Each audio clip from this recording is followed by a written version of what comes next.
بسم الله والصلاة والسلام على رسول الله وعلى آله وصحبه وسلم تسليما كثيرا طيبا مباركا فيه إلى يوم الدين. Chères sœurs, chers frères, une nouvelle rencontre, c'est le 10e jour du mois de Ramadan. Alhamdulillah Rabbil Alamin. Allah nous a offert la possibilité de jeûner 10 jours. Nous remercions Allah pour ce bienfait. Le titre de notre rencontre, de ce discours, est comme suit. Le remède contre la faiblesse et l'impuissance.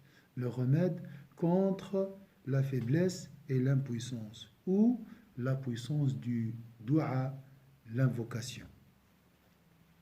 Au lieu de dire « je ne peux pas » ou « c'est difficile », lève la main, fais dua, fais des invocations.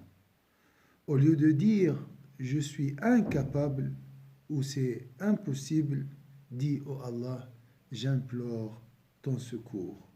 Au lieu de dire « j'ai essayé auparavant, ça ne sert à rien », dis « Allah, aide-moi ». Le dua est une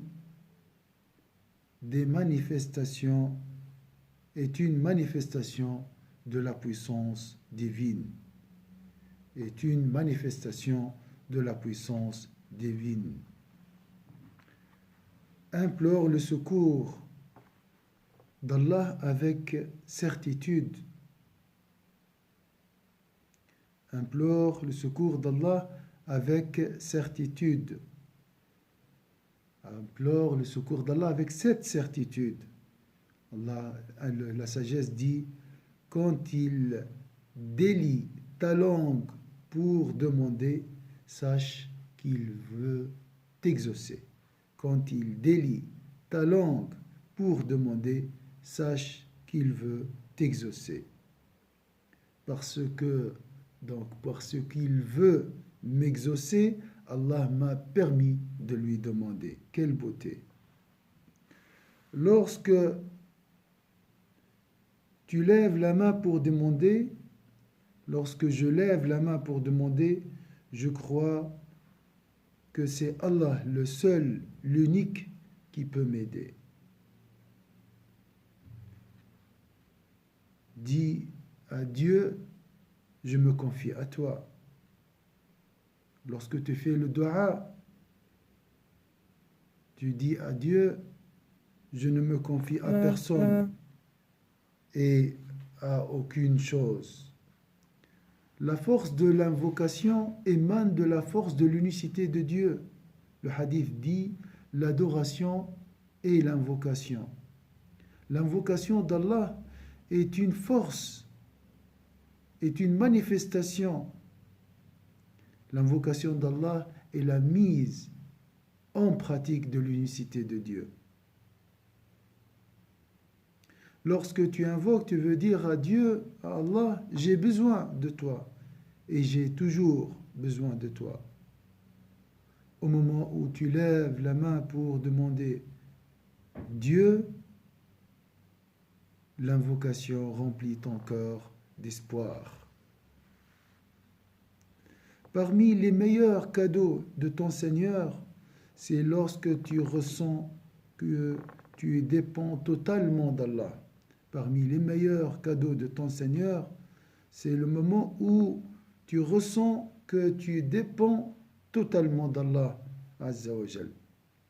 Et cet état d'indigence te facilitera, Inch'Allah, l'invocation et te facilitera, Inch'Allah, de bouger la langue par l'invocation d'Allah Azza wa Jal. Donc, parmi les meilleurs cadeaux de ton Seigneur, c'est lorsque tu ressens que tu as vraiment besoin d'Allah Azza wa Jal. Lorsque tu pleures par pauvreté en Allah et humilité. Le dua qui sort d'un cœur qui pleure est exaucé, Inch'Allah. C'est très beau, cette puissante liberté dans le dua. Personne parmi les créatures ne peut rien pour toi. Personne parmi les créatures parmi ses créatures, ne peut rien pour nous. C'est beau de lever la main, c'est beau de lever les mains et dire à notre Seigneur, et dire à ton Seigneur, j'ai besoin de toi. Allah Azza wa Jalla dit, qui répond à l'appel de celui qui est dans le besoin? Qui répond à l'appel de celui qui est dans le besoin? Quelle beauté de vivre toujours avec cet état de dépendance d'Allah Azza wa Jalla. Le connaissant, son état d'indigence ne le quitte jamais. Le connaissant, son état d'indigence ne le quitte jamais. Le jeûne nous apprend que nous dépendons de Dieu. Allah Azza wa Jalla dans le Coran dit, et c'est lui qui me nourrit et qui me donne à boire. Et celui qui me nourrit et me donne à boire. Le jeûne est une école de reconnaissance. Le jeûneur reconnaît que sa subsistance ainsi que sa vie dépendent exclusivement d'Allah Azza wa Jal. Pour cela, le dua du jeûneur au moment de la rupture du jeûne est exaucé parce qu'il émane de cette humilité. C'est un dua avec dépouillement. C'est un dua avec confiance totale en Allah Azza wa Jal. Apprenez à faire le dua pour toute question insignifiante ou importante. Manifestez toujours votre impuissance devant Allah Azza wa Jal. Ça, c'est une force, ce n'est pas une faiblesse. Apprenez pendant ce mois béni d'avoir besoin de Dieu, de rester toujours dans ce besoin. Apprenez la pauvreté en Allah pendant ce mois béni. C'est une force qui nous donne espoir. Le dua, c'est apprendre à se reposer sur et exclusivement, à se reposer exclusivement sur la puissance d'Allah Azza wa Jal. Le dua, l'invocation de Dieu, est une école de liberté. À la fin, lorsque tu fais dua, pense à la promesse d'Allah Azza wa Jal. Dans le Coran, Allah dit, et votre Seigneur a dit, invoquez-moi, je vous répondrai.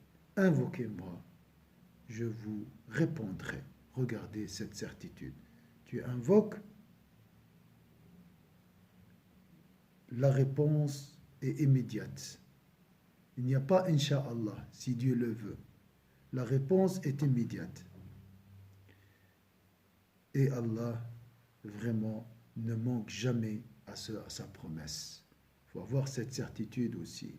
Et Allah, vraiment, ne manque jamais à sa promesse. Dans notre vie courante, une personne sincère ne manque jamais à sa promesse. Connaît-il d'Allah Azza wa Jal. C'est très beau d'aller avec besoin et nécessité à Allah Azza wa Jal.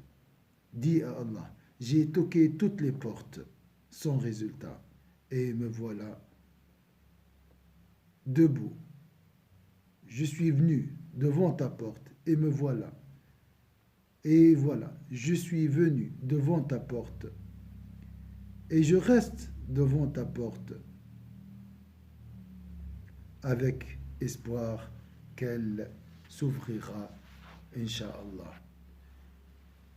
Et je sais que tu ne vas pas me décevoir. Avec cette certitude, Inch'Allah, tu trouveras cette force, Inch'Allah, et cette puissance intérieure. Les moments de faiblesse sont normaux.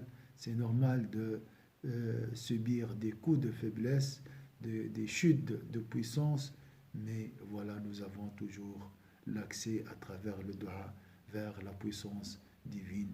Profitez de ce mois béni, Inch'Allah, de se recharger grâce à cette force divine. Barakallahu fikum et à demain, Inch'Allah.